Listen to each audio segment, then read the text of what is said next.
हाय दोस्तों, नमस्कार। कैसे हैं आप लोग? नमस्कार सभी लोगों को मेरी भी तरफ से।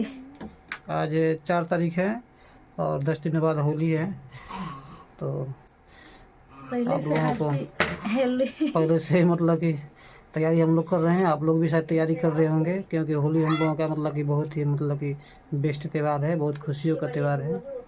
तो आप लोग भी तैयारी कर रहे होंगे, हम लोग भी तैयारी मतलब कर रहे हैं। इनका हम कहाँ कलर लगाई, इनका टकला में 3 कलर लगा दे। टकला में कलर लगाएंगे और मैं कहाँ कलर लगाऊंगा इनको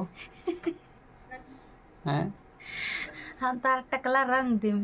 सोचला बताई ना, तारे मुँह करिया कलर कर देम ना।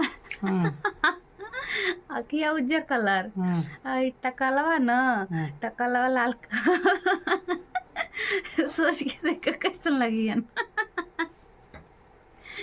हम तो तुम्हें रंग नहीं लगाएंगे। तू हमारा काहे ना लगे, मत लगा, हमारा वैसे भी रंग पसंद है, समझ में आई। हम तीन तो का लगाएंगे। जो भैंस को डालने वाला तो होता है ना, जब आदमी नहीं होता है, खड़ी चलाता है, खड़ी में मोबिल डाल के तुम लगाएंगे। तू तुम्हारे के मुँह ऐसे छील दे, समझला। अब भाई से होली की व्यवस्था करे लगलन है, पता नहीं होली आवे लगता हमरा से बोलबे ना करलन, झगड़ा कर ले बोलन अगले साल हमरा से होली में तब तक समझ नहीं।